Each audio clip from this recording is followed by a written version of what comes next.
剑，不宗贤弟言，欧阳旭大人果然非礼。景雍妹，岂能怪到我幻魔宗上？我是思思在北天域的一个朋友，你们没什么别的关系吧？且加入了执法。还不把你身上的气息收。Halo semuanya, selamat datang di Ruang Sinema. Bagaimana kabar kalian semua? Semoga selalu sehat dan baik-baik saja. Sesuai jadwal, jadi pada hari ini kita akan kembali melanjutkan series Donghua Martial Master episode terbaru. Yang mana ini adalah episode yang ke-491. Bagi yang mau bergabung dengan series ini, kita sudah sediakan playlistnya. Jadi kalian bisa dengan mudah mencari di mana episode awal dari series ini. Sebelum kita mulai episode terbarunya, kita akan melihat dulu apa saja yang telah terjadi pada episode sebelumnya. Tepatnya pada episode 490.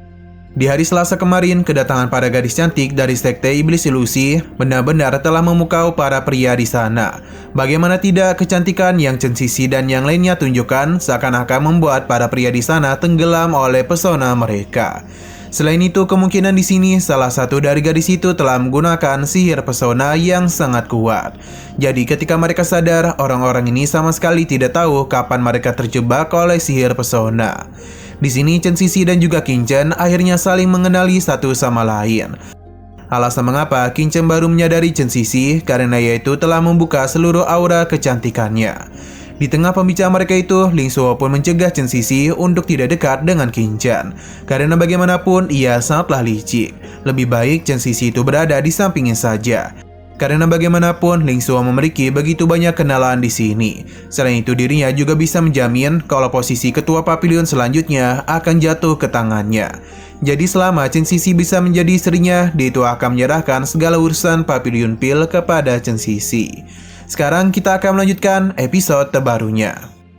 Ketika Ling Suo sedang asik menggoda-goda Chen Sisi, seseorang pun menghentikan pembicaraan mereka.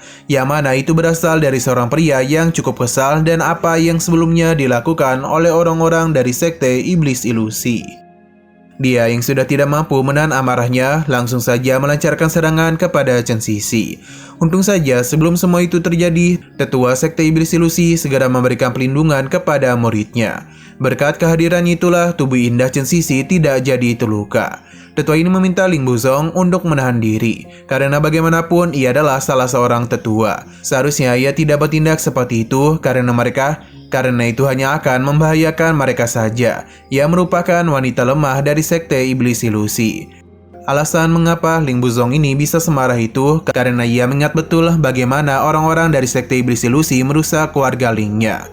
Seharusnya mereka itu sadar akan hukuman yang akan para dewa berikan atas perbuatan yang telah mereka lakukan itu.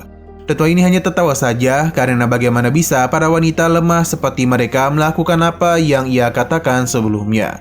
Selain itu, bagaimana bisa Li Buzong menyalahkan Chen Sisi, padahal yang mulai menggoda lebih dulu adalah Ling Suo sendiri. Apa yang Ling Suo katakan sebelumnya telah membuat hubungan keluarga Lin dan keluarga Ouyang agak renggang. 林大人说笑了，果然非礼。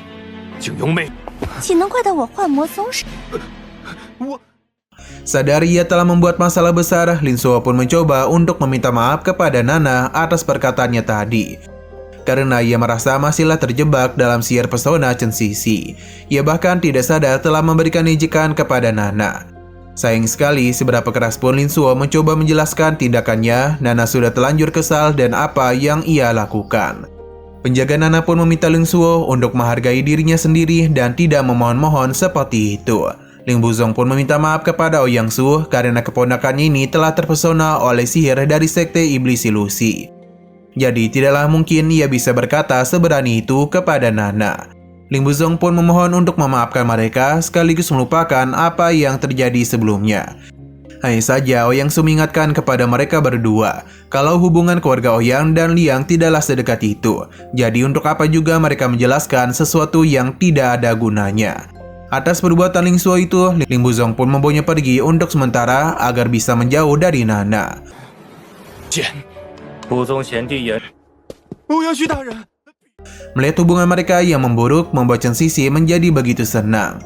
Ia pun berbicara kepada Qin Chen karena ia meyakini kalau pria barusan sepertinya tidaklah menyukai Qin Chen. Jadi Chen Sisi pun memberikannya pelajaran agar Qin Chen bisa mengingat kebaikannya. Qin Chen hanya tertawa saja karena tindakan Chen Sisi barusan hanya membuat dirinya terlibat dalam masalah. Walaupun begitu, Qin Chen masihlah penasaran mengenai alasan Chen Sisi bisa berada di sini. Belum sempat memberitahu Qin Chen Sisi pun dibawa tetuanya untuk pergi. Ia pun berjanji akan menjelaskan semua itu ketika mereka telah berada di dalam dunia Yukono. Dalam perjalanan ini, bibinya pun bertanya kepada Chen Sisi mengenai pria barusan. Chen Sisi pun memberitahu kalau Qin Chen adalah temannya ketika ia masih berada di Bei Tianyu. Hanya saja bibinya itu agak ragu apakah mereka ini benar-benar berteman atau masih memiliki hubungan lain. Seketika saja Chen Sisi pun menjadi malu. Ia tidaklah membenarkan hal itu, terlebih lagi Qin Chen memiliki kekasih yang hebat dan kini dia telah bergabung dalam balai penegak hukum. Gadis itu tentu tidak bukan adalah Yu Qiansu. Mendengar apa yang ia katakan, tentu bibinya cukup terkejut. Bagaimana bisa pria seperti Qin Chen mendapatkan gadis dari balai penegak hukum? 此人是谁？是思思在北天域的一个朋友，你们没什么别的关系吧？且加入了执法殿。 Bibinya tidak mau berkata-kata apapun lagi dan hanya mengingatkan kepada Chen Sisi kalau seharusnya ia tidak lupa dan tujuannya dan juga siapa yang ia layani saat ini. Jika Chen Sisi bertindak gegabah, maka ia itu akan mendapatkan hukuman. Kembali kepada Qin Chen, yang mana tetua situ mengajaknya berbicara. Seharusnya Qin Chen sadar betapa sulitnya perjuangan ia bisa mendapatkan slot untuk kemari. Jadi Qin Chen harus selalu berhati-hati dan jangan sampai dia itu dimanfaatkan oleh para penyihir cantik itu. Qin Chen paham dan akan selalu mengingat perkataan tetua situ. Walaupun begitu, ia dan Chen Sisi masihlah terus saling menatap satu sama lain. Nah, sesaat kemudian muncullah getaran besar lainnya, yang mana itu berasal dari kapal yang begitu besar. Bahkan bisa saja ini lebih besar daripada milik Sekte Iblis Ilusi. Jadi tidak heran mengapa getaran besar tercipta olehnya. Qin Chen menyadari kalau itu adalah orang-orang dari Kekaisaran Xuan Yuan. Ia yang memiliki dendam kepada mereka mencoba untuk pergi. Namun tindakan itu segera ditahan oleh tetua Guo Tao. Ia memberitahu kalau ini memang adalah tim dari Kekaisaran Xuan Yuan. Hanya saja Qin Chen harus lebih bisa menahan dirinya. Karena jika ia sampai membuat masalah dan Kekaisaran Xuan Yuan, dirinya dan tetua situ tidak akan bisa melindunginya. Untung saja Qin Chen paham, jadi dirinya pun mencoba untuk menahan diri.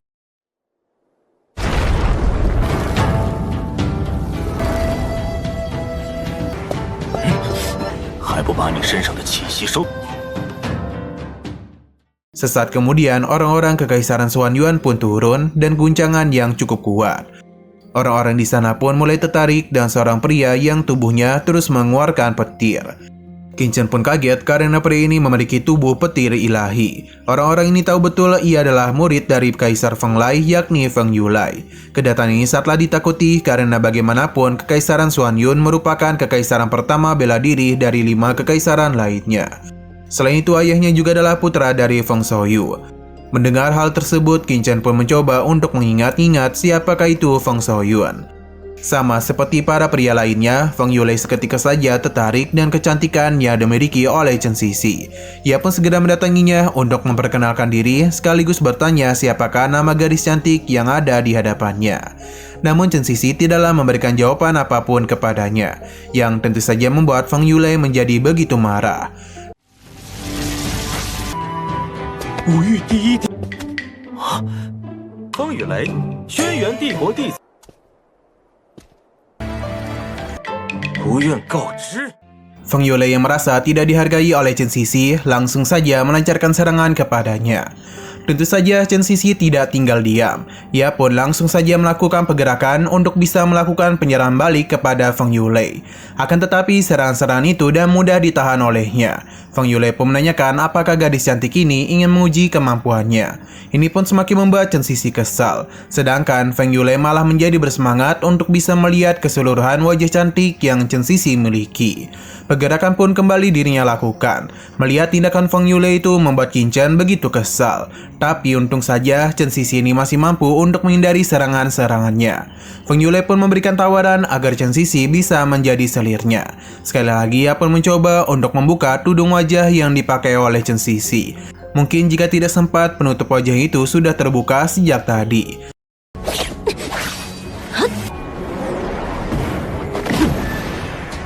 若本弟子能窥他姑， Feng Yulei yang merasa tertantang pun langsung saja melancarkan serangan petirnya untuk menahan pergerakan dari Chen Sisi. Dan begini dia pun tidak akan bisa kemana-mana, dan dirinya itu bisa dengan mudah membuka penutup wajahnya. Untung saja sebelum semua itu terjadi, Yan Xiaoshuan berhasil melindunginya. Tindakan itu membuat Feng Yulei malah tertarik kepada sosoknya itu. Yan Xiaoshun pun meminta Feng Yulei untuk tidak bercanda, karena bagaimana bisa seseorang dari sekte iblis ilusi menjadi selir dari kekaisaran Xuan Yuan. Tindakan itu membuat salah satu tetua dari sekte Xuan Yuan marah, karena dia itu berani-beraninya menyerang Pangeran Feng Yulei. Tetua ini sepertinya bukanlah orang sembarangan, karena ia memiliki fluktuasi kekuatan yang begitu tinggi.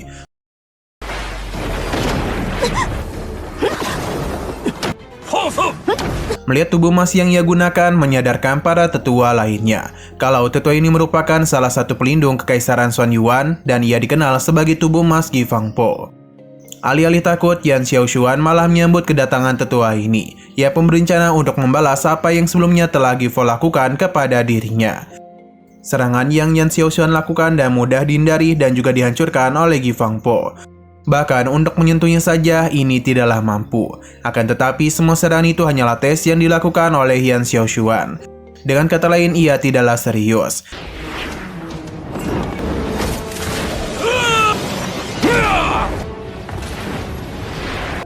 Untuk Gi Fangpo sendiri tahu betul kalau di hadapannya adalah Yan Xiaoshuan dari sekte iblis ilusi.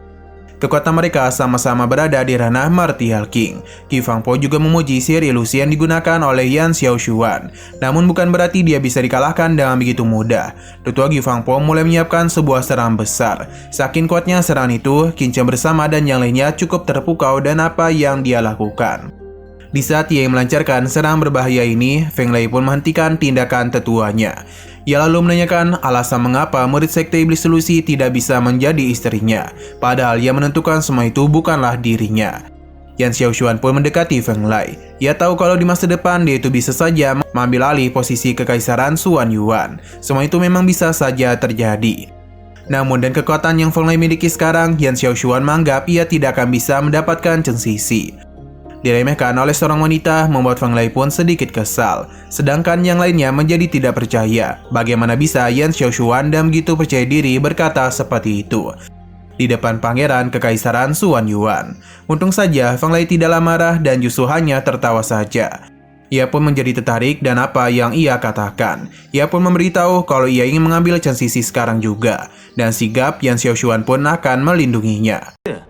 难道还想做？ 若风雷弟不可嘛。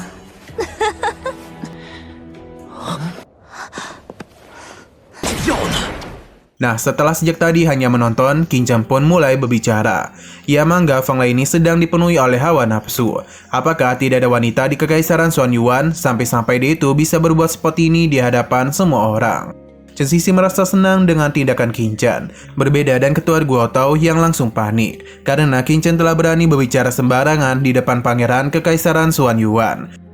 Ia pun minta Qin Chen untuk memohon maaf kepada Feng Yulei. Akan tetapi Qin Chen tidak mau melakukan hal itu.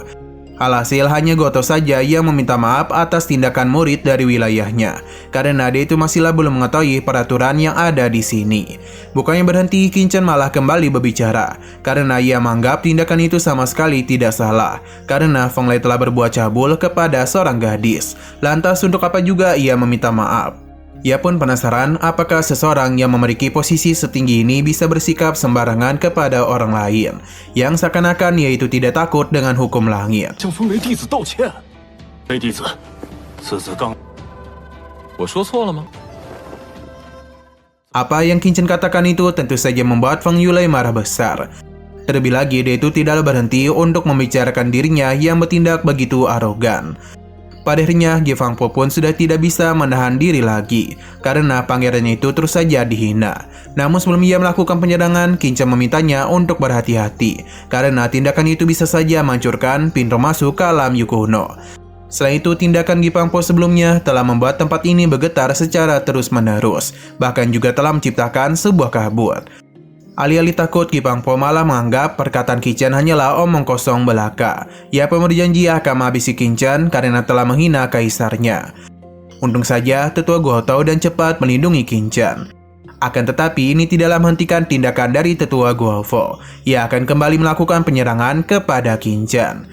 Akan tetapi serangan itu akan sampai pada hari Minggu. Karena bagaimanapun episode pada hari ini harus bersambung dulu. 坏了，刚才你们交手之时， 不过契机引动而已。住手！找死！ Nah, sebelum kita akhiri, seperti biasa kita akan melihat preview bagian selanjutnya.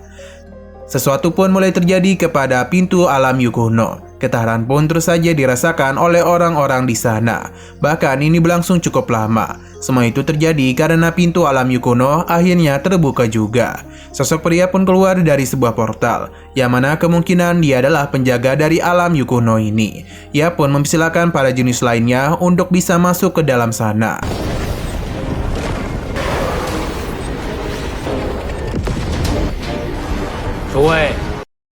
Oke, sekian dulu pada video kali ini. Untuk video selanjutnya akan segera hadir. Jadi bagi kalian yang ingin mengikuti series ini, langsung saja klik subscribe dan aktifkan loncengnya.